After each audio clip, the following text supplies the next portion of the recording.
Perfecto. Muy buenas tardes, les saluda Beto Rodríguez de parte de la Batalla Cultural Latinoamérica. El día de hoy vamos a hablar del tema de la monarquía en Brasil y para eso tenemos a la experta en el tema, Natasha Ribeiro. Natasha, si por favor nos podemos contar un poquito más de tu historia. Hola, gracias por la invitación, gracias porque estamos ahí con este intento de dar la batalla cultural a nivel latinoamericano. Entonces, gracias tanto por esta iniciativa y que más personas vengan a contribuir. Bien. Yo no soy experta en la temática en Brasil Imperio, no soy historiadora, pero creo que todos nosotros tenemos por obligación buscar y pesquisar la historia de su propio país, principalmente porque en general nuestros países fueron tomados por una educación ideologizada de izquierda, una educación que muestra un lado solamente de la moneda. Entonces, cuando me deparé con esta situación que es mucho típico de 1984, nosotros conocemos este libro donde se borra la historia, ¿no es cierto? Me di cuenta que la historia de mi país había sido borrada desde la proclamación de la República, empezando por el nombre, por los significados del nombre, porque en la realidad nosotros no tuvimos una proclamación de la República, y sí más bien un golpe de la República. Incluso si nosotros vamos a buscar en el Google la fecha y tal, va a salir que fue un golpe militar con la derrocada de nuestro régimen. Régimen este que no era mal visto por la gente de Brasil. La población quería la monarquía, quería el emperador, en fin. Y quería esta familia que tanto trajo modernización para Brasil. Pero no fue lo que pasó y a partir de eso nuestra historia es relegada a pocas páginas de los libros de historia en el colegio y cabe a nosotros resgatar. Felizmente la derecha de Brasil tiene un proyecto sí, robusto que no es solamente, que no está dado solamente dentro de los partidos políticos, dentro de la clase política, pero tiene esta batalla cultural también a partir de los intelectuales. Y uno de los intelectuales que nosotros, que fue vanguardia en eso, fue Olavo de Carvalho, y Olavo de Carvalho hablaba de este rescate de nuestra historia, hablaba de la monarquía y me hizo reflexionar en relación a eso, y fue a partir de ahí que empecé a conocer algunos hechos que no se daban en los colegios. No me considero una experta, pero soy brasileña y busqué un poquito más de mi historia. Y qué bueno, al final de cuentas, nos toca a nosotros como ciudadanos del mundo realmente seguir investigando un poquito más sobre nuestra propia historia y sobre nuestros vecinos y nuestros alrededores. Al final de cuentas, entre más información podamos tener, es mejor para nosotros.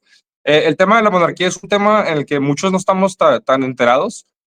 Yo hasta hace poco no sabía, obviamente, que había habido monarquía o que, cómo había sido el que te refieres tú, el golpe de Estado, que fue, no recuerdo bien, no me sé la historia, pero creo que un problema familiar, de golpe de Estado, quitaron al hermano, le hicieron la república, como dices tú, sin la proclamación que mencionas aún.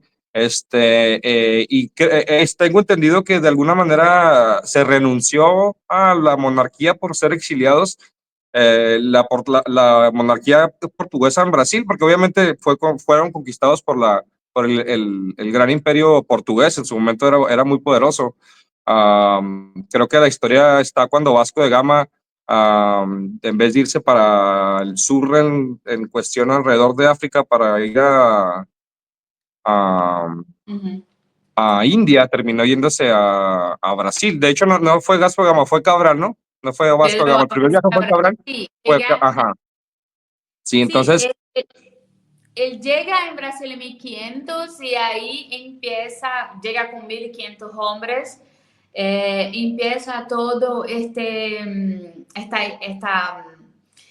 esta colonización que todavía era muy, muy incipiente y creo que la mentira empieza justamente con la motivación de este descubrimiento. En los colegios nosotros enfatizamos, somos enseñados a enfatizar la parte de la economía. Entonces, Portugal emprenden las navegaciones por el hecho de querer abrir su comercio y abrir nuevas fuentes, ¿no es cierto? Buscar oro, buscar rocas preciosas y tal. Entonces, esta visión es una visión un poco distinta de la realidad, o incompleta, por así decir. Porque en la realidad Portugal estaba con este emprendimiento como una manera también de evangelizar, como una manera de llevar a la fe en la América. Entonces nosotros, obviamente que ya había la especulación de la existencia de vida, y es interesante en la América, y por eso que él busca, Portugal busca encontrar con estas vidas y llevar la fe. Obviamente que también tenía una parte económica, pero ella no es la primordial, no es la única.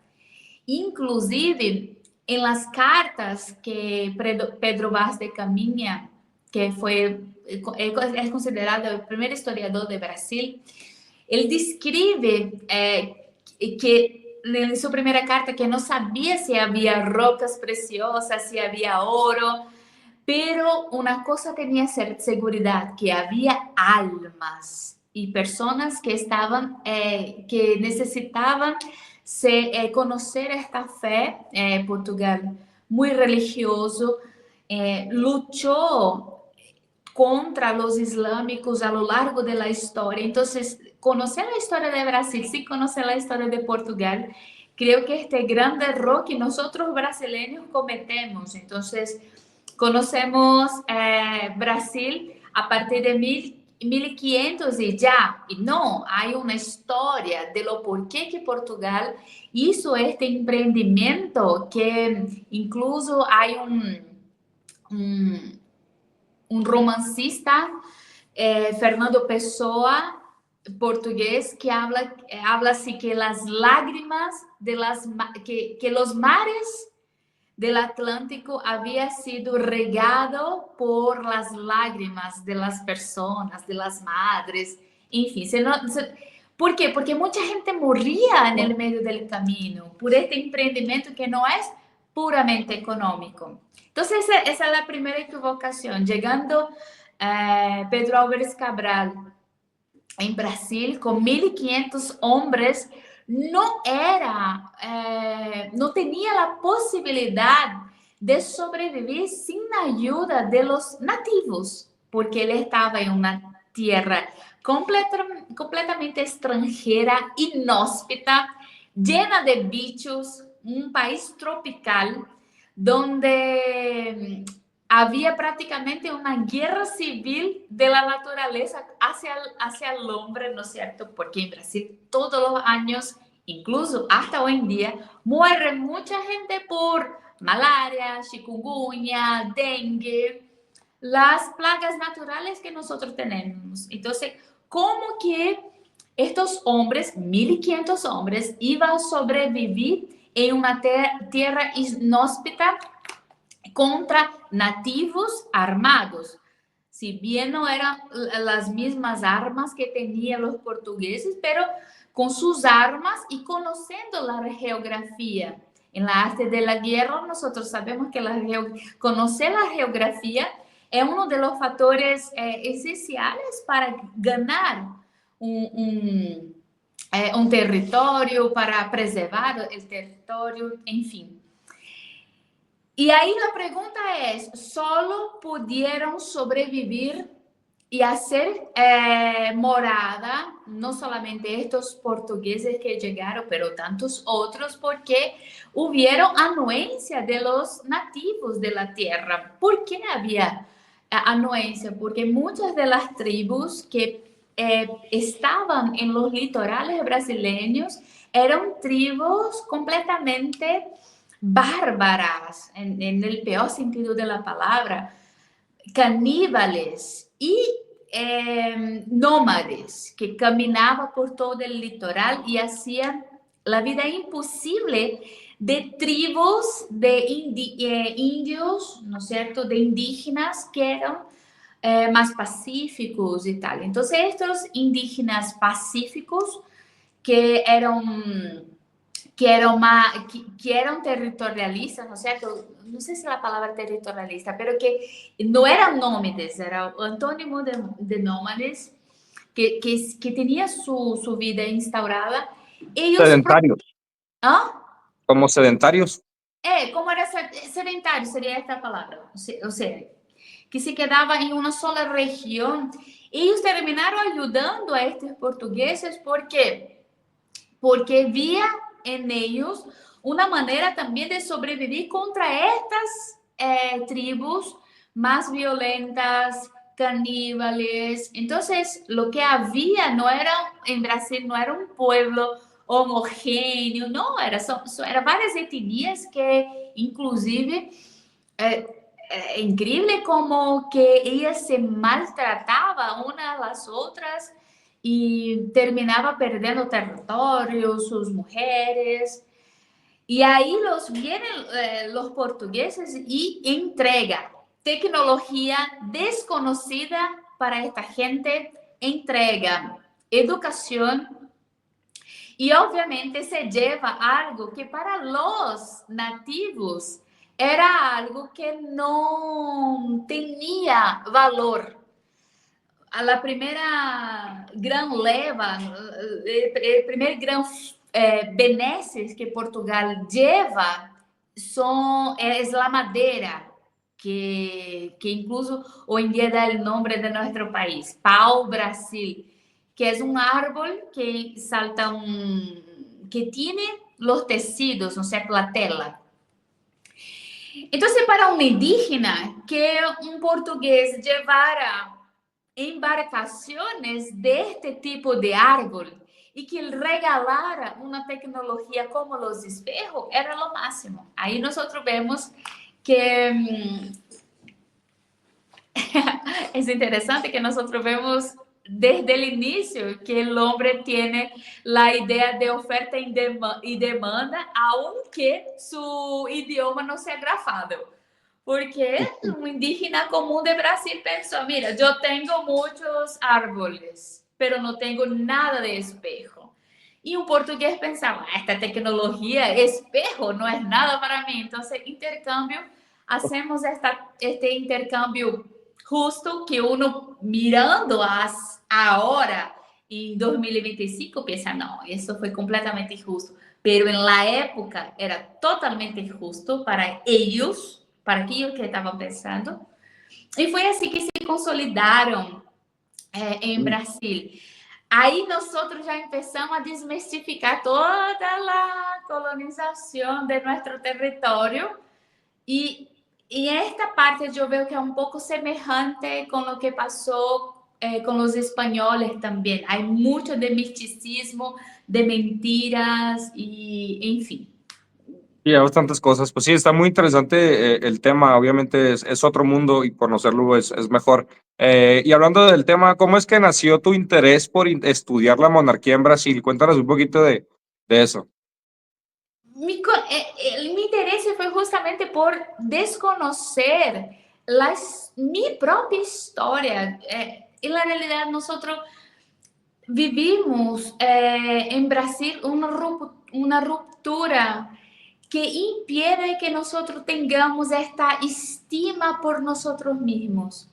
Y eso viene por no conocer nuestra historia, por no conocer quién nosotros somos. Cuando Portugal llega a Brasil, llega después de años luchando contra islámicos, luchando por su territorio, creando tecnologia, grafando su próprio idioma, tinha todo apoio da Igreja Católica também. E esta mezcla entre absolutismo y la modernización llega a Brasil. Y esta mezcla es Brasil. O sea, nosotros nacemos para tener esta transición hacia la modernización con los portugueses. Y es eso que nosotros nos damos cuenta. Entonces, por el hecho de que era necesario conocer mi historia, que empecé a buscar y hoy en día, todas las veces que me deparo, me emociona en decir, porque obviamente que toda la gente que escucha y que puede pensar, ah, no, pero la historia de mi país es mejor. Un argentino va a escuchar, no, pero la historia de mi país es mejor. Un chileno va a decir, no, pero la historia de mi país, ahí sí que es mejor. Un Paraguay, enfim, todos vão dizer lo mismo. Pero como brasileña, yo quiero decir, la historia de mi país es una historia diferenciada. ¿Por qué? Porque nosotros fuimos el único país de Latinoamérica a tener rey y reina viviendo con nosotros. Y eso fue una modernización que ningún otro país tuvo, porque para traer la corte portuguesa a Brasil, hubo que tener varios procesos de modernización que iba a llevar años. Porque una cosa es tener un noble portugués en tu tierra. Una cosa es tener un noble español en tu tierra. Otra cosa es tener la corte portuguesa en tu tierra. Y esta modernización hizo que en un periodo de nuestro país nosotros fuéramos una economía pujante y una promesa que infelizmente no se concretó. Infelizmente no se ha concretado. Sí, claro, no se ha concretado todavía, hay bastante historia que escribir y ha habido movimientos, he escuchado un poquito de los movimientos que ha habido en la ciudadanía cuestionando esto de la república en contra de la monarquía. Incluso sé que la familia, la que se supone que es la familia real, tiene campañas donde están involucradas con la comunidad y de alguna manera tratando de llevarse con el gobierno. Pero bueno, ¿cómo es que ha influenciado la derecha en Brasil la percepción que la población tiene sobre la monarquía? Bien, cuando nosotros hablamos de derecha en Brasil, nosotros imaginamos que es algo muy unificado, ¿no es cierto? En cada país tiene su particularidad, pero en Brasil en específico hay varios países dentro de Brasil. Nosotros nos gusta decir que hay varios Brasiles dentro de Brasil, porque en cada región hay una manifestación distinta.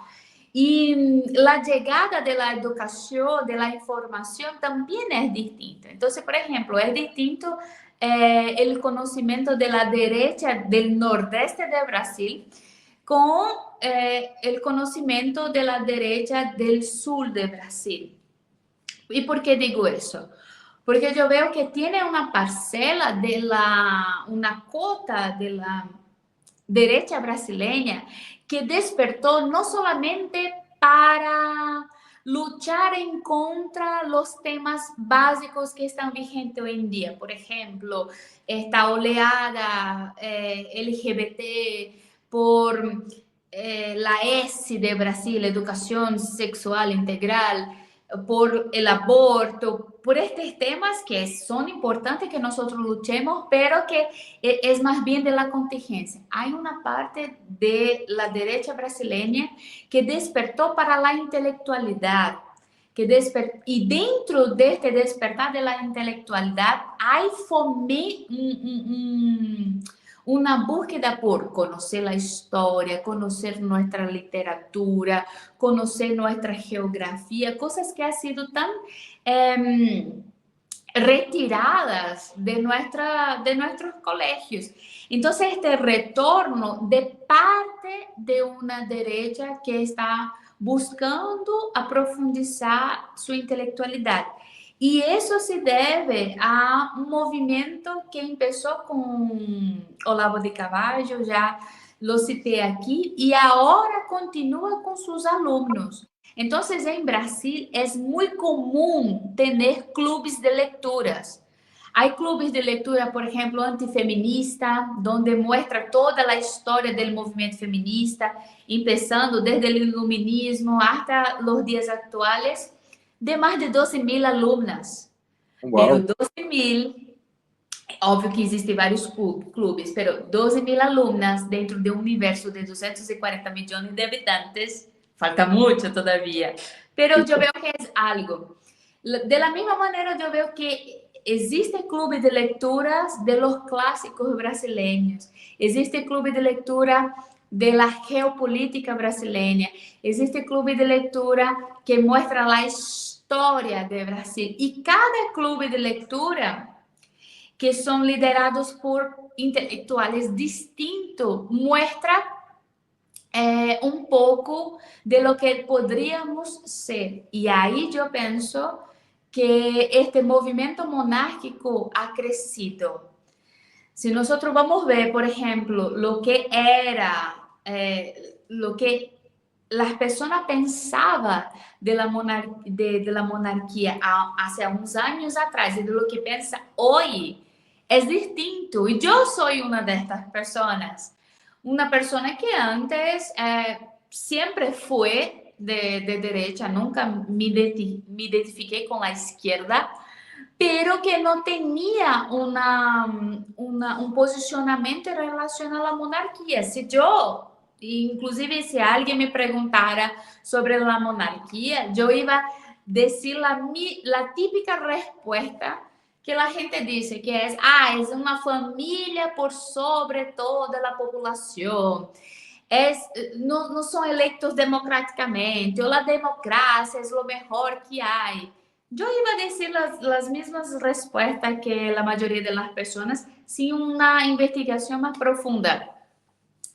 Entonces, pero hoy yo veo que ha crecido, pero que está todavía muy lejos de ser una realidad. Entonces, nosotros tenemos una familia imperial que está dispuesta a ejercer un poder moderador en Brasil, que ha hecho eventos, pero que todavía es muy de nicho. Así que programas como el nuestro, mi Instagram, mi club de lectura, donde de repente yo traigo esta temática, viene también como una manera de ayudar a aportar a que por lo menos nosotros reconozcamos que la República fue un golpe y que no ha resultado bien. Punto. Claro, no, pues sí, claro que sí, menciona muchas cosas muy interesantes y puntos de vista muy, muy buenos, obviamente. Otra inquietud que tenemos es, ¿qué aspectos positivos tú le destacas a la monarquía brasileña?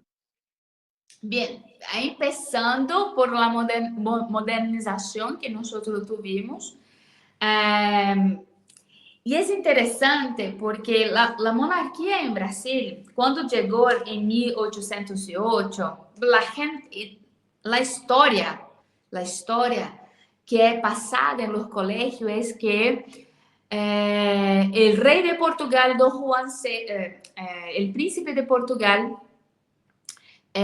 Don Juan VI, huyó de Napoleón y llegó a Brasil porque no tenía otra. Esa es la historia oficial. Pero nosotros vemos que cuando nosotros estudiamos un poquito la historia, no es que soy experta, pero cuando estudiamos un poquito la historia de Don Juan, nosotros vemos que en la realidad él fue un estatista y que fue el único, segundo las palabras del propio Napoleón, que logró engañarlo. Entonces, este estatismo de Don Juan VI llegó a Brasil en 1808 con la llegada de la familia imperial. Él sale de Portugal porque Portugal iba a ser invadido por las tropas napoleónicas, incluso tiene un dicho, no sé si ese dicho fue traspasado para hispanohablante, pero hay un dicho en Brasil que dice que uno se quedó a ver navíos. Este dicho es porque Napoleón, cuando llega al puerto de Portugal, Don Juan ya había hecho un cálculo suficiente para, para que las balas de cañones, para que la Marina de Francia no atingiera los navíos portugueses. Entonces hizo un cálculo, se quedó esperando la tropa francesa y cuando la tropa francesa llegó a Portugal, ellos flameaban lenços blancos, como una tela blanca, así como flameaba diciendo, ustedes creyeron que iba a acabar con Portugal. Entonces, los únicos 3 países que Portugal, que no foi, que não perdeu para a força napoleônica foi Portugal, que era um país chiquitito, tinha Brasil, pero Brasil não era uma potência, Brasil era um território inóspito, lleno de plagas. Portugal, um reino chiquitito, Inglaterra e Rússia.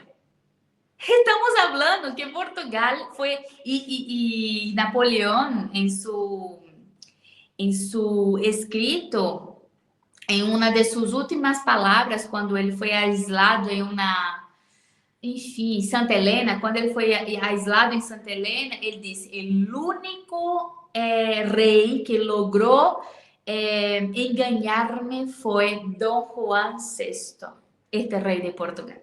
Entonces, Wow. palabras de Napoleón, ¿cómo no voy a admirar mínimamente una familia que llega con esta idea de nación para Brasil y se instaura y viene la monarquía? Otra cosa que es interesante, con la llegada de Portugal, viene abertura de los puertos de Brasil, porque Brasil solo podía negociar con Portugal. Enquanto era una colonia, só podía negociar con Portugal. Pero con la llegada de la monarquía, él abre los puertos brasileños para negociar con otras naciones amigas, con la Inglaterra, por ejemplo. Otra cosa también, hubo creación de una imprenta brasileña, autorización de periódicos. No había eso en Brasil, no había algo, no había jornales, no había publicación de libros, era todo muy escaso. Entonces hubo una autorización para eso y un fomento de la familia. Fundación del Banco del Brasil, el primer banco del país. Hubo otra cosa también, un paso importantísimo para la nación, la creación de la Academia Militar Real. Entonces nosotros empezamos a tener una formación militar, el ejército. No se puede tener una nación sin tener ejército. Y para tener un ejército hay que tener una idea propia de territorio, porque caso contrario son mercenarios. Entonces es distinto nosotros tener la creación de un ejército con la idea de que yo vivo en este territorio, yo voy a defender este territorio, porque en este territorio yo tengo mi hija, mi hijo, mi mujer para defender. Y eso fue con la Academia Real Brasileña. Abertura de escuelas, incluso escuelas de medicina. No había médicos en Brasil. Se popularizó la medicina muy de los indígenas, medicina naturales y tal, que tiene su valor. Nadie está diciendo que no, pero es distinto de todo el avance, todo el progreso de una medicina que existía en la Europa.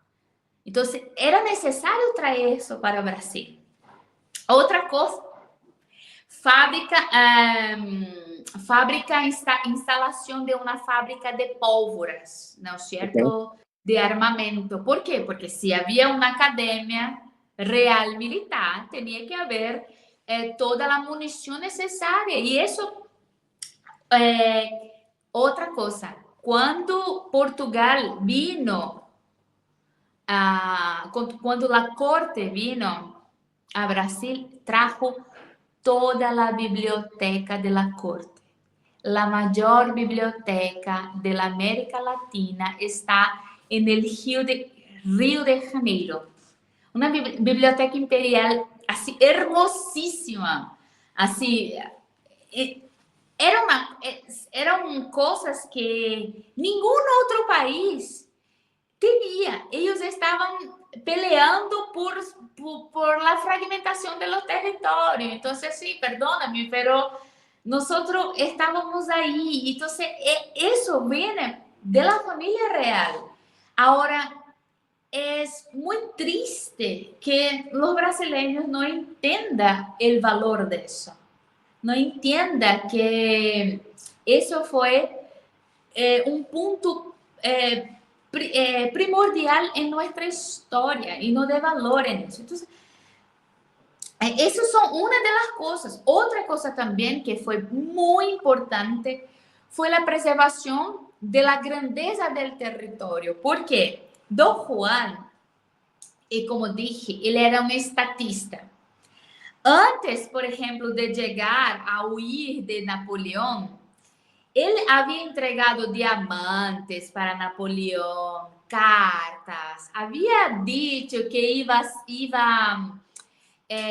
cerrar el comercio con Inglaterra, que era en la realidad lo que Napoleón quería, que cerrara el comercio con Inglaterra.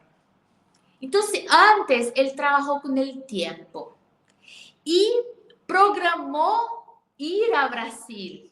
Programó todo eso, porque uno no puede pensar que ir a Brasil con 15.000 personas, 15.000, una corte de 15.000, ya, vamos, mañana. No, hay que tener un preparo. Entonces él fue marinando Napoleón, fue diciendo, mira, tome, te entrego una caja de diamantes, te entrego tal cosa, te entrego tal cosa.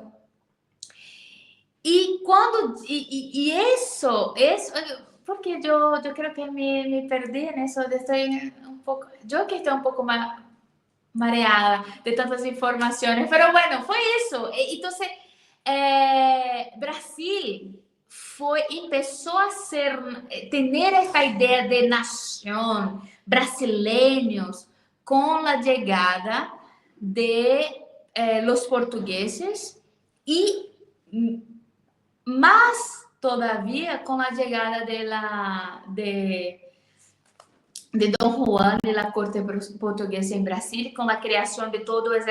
Y ahí en 1815, otro dato interesante es que en 1815 nosotros pasamos a ser capital de un Reino Unido, el primer Reino Unido de la modernidad. Entonces no existía un Reino Unido en la historia, pero la idea era que Brasil ahora fuera aquellos que tomaran la decisión, incluso para Portugal. Obviamente que los portugueses no encontraron bien. Hasta hoy en día hay mucha xenofobia de los portugueses en relación a los brasileños. No les gustaron para nada y tal. Pero la idea del monarca brasileño era una idea de valorización del Brasil, porque sabía que Brasil era una tierra que podría entregar para el mundo algo que la revolución napoleónica había destruido, que era esta estabilidad. Entonces, si nosotros vamos a ver, Napoleón, él cambia a geografia de Europa. Incluso, tiene um dato interessante, déjame buscar aqui, porque Dom Juan chega a Brasil como príncipe. E Brasil não era um reino todavia. Pero tiene o ministro de Francia la rainha empieza a intervenir para que Don Juan sea hecho un rey y que empiece a tener un reino, porque sería una manera de preservar las monarquías que estaba huyendo en esta época. Estaba huyendo. Entonces, no, huyendo no, ruindo, como se decayendo, estaba en un proceso de decadencia. Entonces, Brasil viene como más un reino, tiene una fecha, yo no voy a recordar, creo que 1825, no, calma. Creo que 1825, algo así. Bien. Entonces, aquí, vamos a ver. Yo tengo esta información. Entonces aprovechamos para aquí una pequeña pausa para la gente que nos esté viendo en diferido, pues tenga la oportunidad de darle like y compartirlo. No les cuesta nada, compartirlo con alguien que ustedes crean que se puede beneficiar sobre esa información que nos están dando el día de hoy. Al final de cuentas estamos tratando de dar la batalla cultural. Suscríbanse también al canal, se los agradeceríamos bastante. No logré buscar la fecha exacta, pero la raíz, él fue ministro de Francia. Entonces, cuando Napoleón, lo que pasa es que cambia con toda la geografía de Europa, pero llega un momento que las monarquías empiezan, no, tenemos que unirnos contra Francia. Nosotros no podemos dejar eso. Y este ministro, ¿qué quiere? Mira, ponga su enojo todo en Napoleón y no en Francia. Entonces empieza a articular una idea de que Brasil puede ser este reino y tener a Don Juan VI un rey para tener un voto consolidado dentro de las monarquías. Entonces, eso fue llamado el famoso Congreso de Viena. Entonces, Brasil, imagínate, Congreso de Viena, estamos hablando de Imperio Austrohúngaro, estamos hablando de conversaciones entre Inglaterra, Portugal. No, para que ustedes tengan en cuenta eso, Portugal ya no tenía injerencia en este Congreso de Viena porque había sido ocupado por Inglaterra. Entonces, quien tomaba las decisiones por Portugal en el Congreso de Viena era Inglaterra. Entonces, en este medio estaba, en el Congreso de Viena, estaban hablando también de Brasil, que era un país recién descubierto con una historia súper joven, lleno de caníbales, con todo pero ahí estaba Brasil teniendo su punto en el juego geopolítico, y todo eso gracias a la monarquía brasileña. Entonces, son esas, la pregunta, no sé si respondí bien, pero son algunos de los beneficios que veo de la monarquía brasileña en Brasil. Sí, claro, creo que hiciste un buen trabajo explicándonos los beneficios que tú has identificado al respecto, y gracias por tu información. La siguiente pregunta, estaríamos interesados un poquito en saber cuál fue la actitud de la monarquía brasileña respecto a la esclavitud. Si nos pudieras un poquito iluminar al respecto. Sí, es interesante porque se acusa la monarquía brasileña de ser, de llevar esclavos a Brasil y tal, y tiene las equivocaciones. Aquí nosotros tenemos tratar la gente como seres humanos que tienen falencias y tal, Y realmente Brasil necesitaba de una mano de obra y la mano de obra de la época era una mano de obra esclava. Y el territorio de Brasil era gigantesco. Entonces, por lo tanto, un país recién descubierto que necesitaba ser poblado, porque incluso isso seria um ponto definitivo para que não hubiera invasão territorial, ¿no es cierto? Nosotros ahí tenemos la guerra de Paraguay como un gran ejemplo. Entonces era necesario esta mano de obra, pero dentro de este contexto, que es terrible, la monarquía brasileña luchó para la liberación de los esclavos desde momento uno, no era a favor, porque como dije, Brasil estaba saliendo de empezó ya con aires modernistas, modernos, liberales, y con todo que eso conlleva, con la parte buena y con la parte mala también, que ahí vino la programación de la República, pero la parte buena es justamente entendiendo que los ciudadanos eran iguales, que los esclavos eran iguales en dignidad. Entonces la monarquía brasileña luchó y hubo varios procesos y varias leyes para esta graduación de la liberación de la esclavitud. Una de las primeras leyes fue prohibiendo tráfico de África. O sea, los esclavos que estaban en Brasil ya estaban. Una segunda ley fue personas mayores de 60 años eran libres. Otra ley era ley del vientre libre, que era los niños nacidos de esclavos ya eran libres. Y por último fue la ley áurea, que fue asignada por la princesa Isabel en 1888, y eso costó el imperio, porque obviamente existía personas que no querían la liberación de los esclavos y tal, no quería.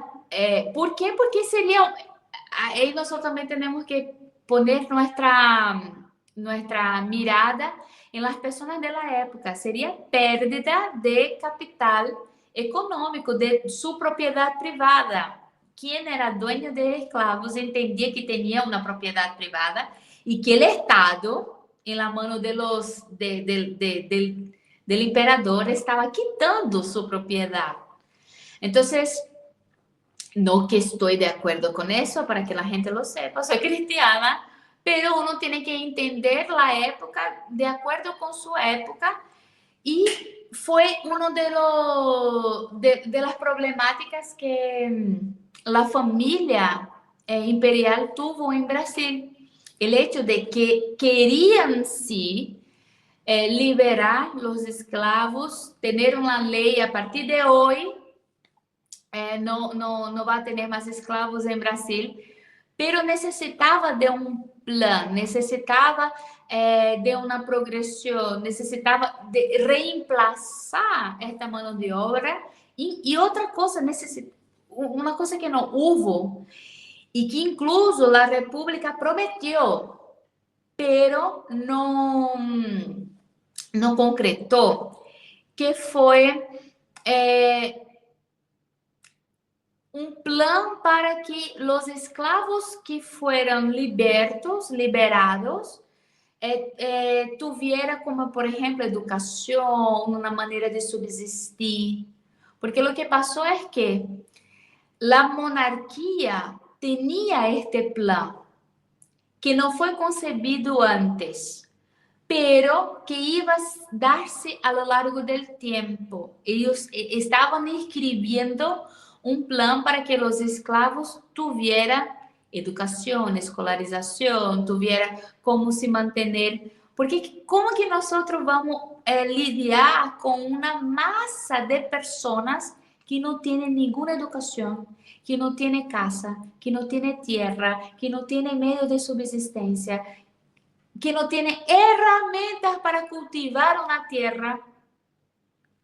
Brasil todavía no había pasado por la revolución industrial, no había llegado la revolución industrial en Brasil. Entonces es puramente agrario. Entonces, había un plan, existen incluso documentos y tal, pero no hubo tiempo. Y al perder este apoyo de los grandes latifundiarios de Brasil que quería continuar con la esclavitud, se perdió la monarquía y ellos sabían de eso. Incluso la princesa Isabel dijo, yo prefiero perder el trono al trono que continuar con esclavos en Brasil. Entonces, así, los brasileños infelizmente desconocen la historia, esta parte de la historia también. Perfecto. Sí, son datos que pasan muy desapercibidos por la gente.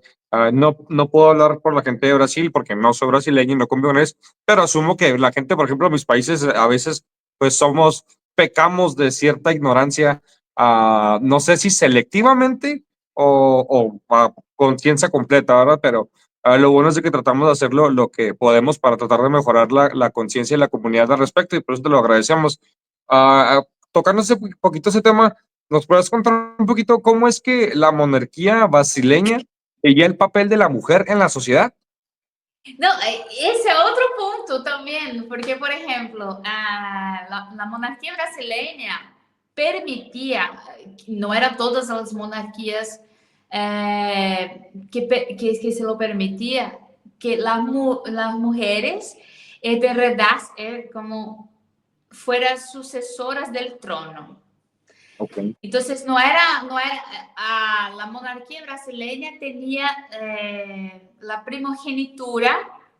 Quien fuera el primer hijo sería el sucesor, pero si naciera un hombre, por ejemplo, nació una mujer, incluso fue lo que pasó, nació la sucesión sería una mujer, pero después, como el hombre tenía la primacía, fue a Dom Pedro, enfim. Pero por quê? Por que digo isso? Porque a mulher, dentro da monarquia, tuvo um papel fundamental. E aí me gusta sempre citar Dona Leopoldina, que foi a primeira imperatriz brasileira, Brasil. Uma maneira que Dom Juan VI encontrou de unir, de sair um pouco de las garras de Inglaterra e unir-se al Império Austro-Húngaro, seria casando, se dava a partir de los matrimônios, e aí casou Dona Leopoldina com su hijo Dom Pedro I. E Dona Leopoldina trajo a Brasil toda a ciência que estava muito bem desarrollada no Império Austro-Húngaro. Então, nós vemos a mulher tendo este papel de trazer a ciência. Ela tinha que hoje em dia nós mirando em 2024, isso não é nada, mas ela tinha no sé cómo es la palabra, pero una colección de rocas, como que era cada tipo de roca, una colección de insectos. Ella catalogaba insectos, animales y tal. Y ella participó con la creación del Jardín Botánico en Brasil. Wow. E este jardim, com toda essa era una modernización, porque Brasil tenía muchas plantas, tenía muchos animales, pero nadie conocía la función de las plantas, de lo que servía. Entonces es como una riqueza, tú tienes tanta riqueza, pero ¿qué vas a hacer con esta riqueza? No sabe lo que va a hacer. Entonces ella, como una de las primeras cientistas, trajo también, con la autorización de su papá, de Austria, ella trajo también cientistas que ayudaron a partir de su orientación y tal, en esta como catagola, enfim, no sé cómo sería esa palabra en español, pero una manera de clasificar las plantas, los animales y tal. Entonces, estamos hablando solo de Doña Leopoldina, que es una figura importantísima. Y ella fue importante también en el proceso de independización del Brasil. ¿Por qué? Cuando vuelve Don Juan VI, en 1820, vuelve Don Juan VI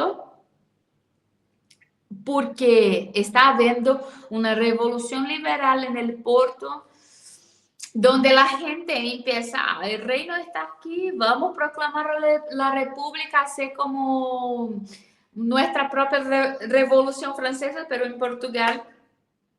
Don Juan VI vuelve a Portugal, intenta acalmar los ánimos y deja a su hijo, Don Pedro I. Pero cuando Don Juan llega a Portugal, nadie quería solo Don Juan en Portugal, quería toda la corte en Portugal, quería que volviera todo. Y prácticamente hay historiadores que dicen que ellos querían que Brasil retrocediera a ser una colonia, ¿entiende? Y era, Brasil ya había tomado otros aires, ya estaba en el proceso de independización. Já estava praticamente todo preparado para isso. Já era capital de um Reino Unido. E o que pasa é que Dom Pedro I, a história conta que ele era uma pessoa mais como afável, uma pessoa que foi criada em Brasil. Outro dado super interessante é que ele chegou a Brasil como, se não me acuerdo, como 7, 8 anos, e foi criado em Brasil. Então, os modales não era dele, não era um modal típico de um rei, um imperador imponente. Não, a história conta que ele, quando chico, jugava com os niños, com os outros brasileiros, em la calle, sabe? Assim, coisas de niños. Então, ele teve esta educação mais rústica y muy pacata y muy obediente también. Y él dudó si debería volver a Portugal o no. Entonces, en 1822, en enero, creo que no me acuerdo como 18 de enero, tiene un marco interesante que es el Día del Fico, el día que él dice a Portugal, me quedo en Brasil. Y ahí él habla, así, para el bien de Brasil, yo me quedaré aquí, a un día del fico, de me quedo. Y después, en este mismo año, hubo la independencia de Brasil. Y la Doña Leopoldina fue la que estaba ahí convenciendo y escribiendo cartas, tejiendo toda la política por detrás de Don Pedro I. ¿Por qué? Porque ella tenía una visión de la corte del Imperio Austrohúngaro. Imagina, el Imperio Austrohúngaro fue un imperio pujante y que se ha mantenido muchos años y tal. Incluso tiene una serie ahora, para quienes no están escuchando, de la Imperatriz en Netflix. Muestra un poco del Imperio Austrohúngaro, que también fue olvidado en nuestra historia, ¿no es cierto? Pero bueno, entonces ella trae toda esta modernización y conoce mucho de política, de todo el tejido político. Entonces muestra las cartas que ella escribe a su papá, diciendo que Brasil nació para ser un imperio. Era gigante, entonces ella tenía esta idea de que no, nosotros volver a Portugal. Portugal está teniendo una revolución, allá nosotros no vamos a tener poder, porque la cota de poder, porque Don Juan VI llega a Portugal y crea una constitución. Una de las ventajas también de la monarquía es que es una monarquía que ya empieza a tener constitución, já havia salido completamente do absolutismo. Quando nós estamos falando de Dom Pedro I, nós estamos falando de realmente a modernização da monarquia. Então, no que nós íamos a ter, caso continuáramos com a monarquia em Brasil, são as monarquias modernas de hoje em dia, com votação e tal, enfim. Então, toda esta trama política, uma mulher estava haciendo.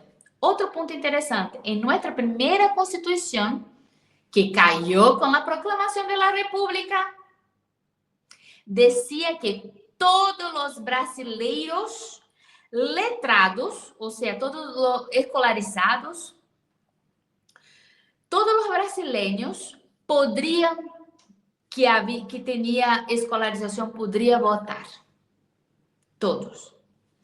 Entonces, en la época de la monarquía ya había mujeres que votaban.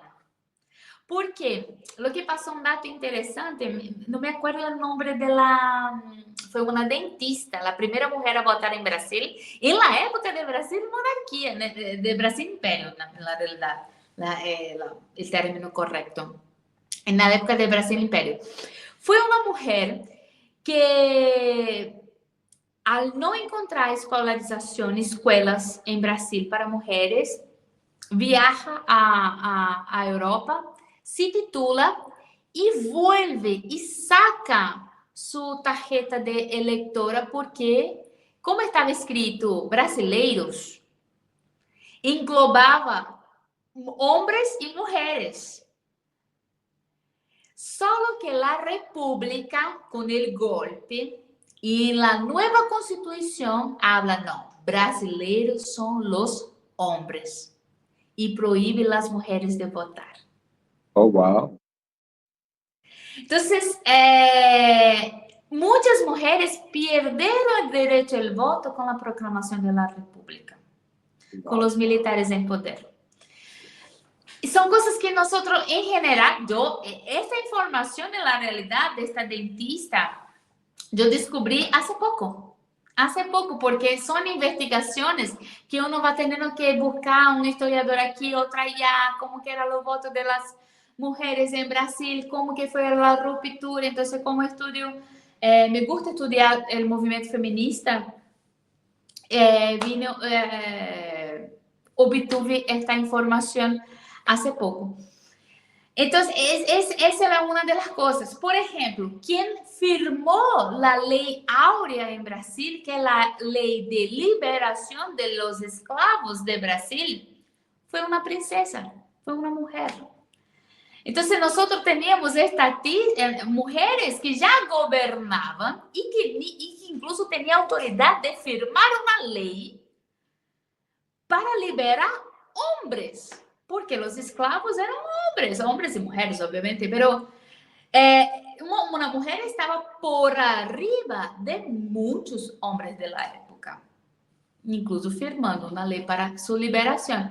En fin, entonces, y ella, otro punto interesante, la princesa Isabel, ella habla con el parlamento, porque en Brasil ya había constitución, y los expertos hablan que fue la constitución más liberal de Brasil, que limitaba el poder del imperio, del emperador, como poder moderador.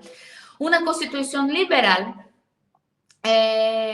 Y en Brasil ya había partido republicano.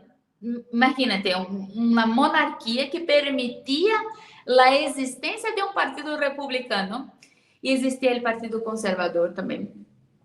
Y ella habla con el Parlamento, y es muy interesante eso, que ella habla con el Parlamento, si ustedes cierran la ley, porque obviamente todas las leyes, incluso Inglaterra continua assim, todas as leis necessitam da firma del rei para entrar em vigência. De la mesma maneira que as leis necessitam da firma de los presidentes e tal. Já. Então, a princesa Isabel diz: se o parlamento hace a lei, eu firmo. Entonces, el Parlamento hizo la ley y ella firmó, que también tenía el poder de vetar, ¿no es cierto? Podía vetar, pero no lo hizo. Entonces, ella asina y libera a los esclavos, en fin. Entonces, las mujeres tenían un papel importante dentro de la monarquía en Brasil, y obviamente que isso todo iba a ter um progresso mais adelante. Não estamos dizendo de uma monarquia perfeita, não estamos falando de pessoas perfeitas, nem nada por estilo, pero que iba a haver uma evolução natural da monarquia. Provavelmente hoje em dia, se Brasil continuar sendo monarquia, império na realidade, não é certo? Se continuar tendo uma casa imperial, provavelmente seria um poder mais simbólico, pero um poder moderador, de estabilidade, e no Brasil não seria o que... Bien. Eu prefiro, hoje em dia, ter qualquer membro da Casa Imperial de lo que temos del presidente. Pode ter toda seguridade. Me encanta tu Veo que respuesta. eso no...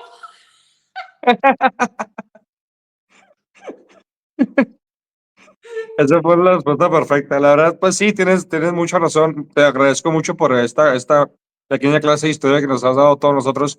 Entonces, ya en cuestión de gobierno o de ideas, ¿qué tan accesible es que Brasil pueda cambiar a una monarquía, no sé, en los siguientes 50 o 100 años? ¿Tú crees que eso pueda pasar?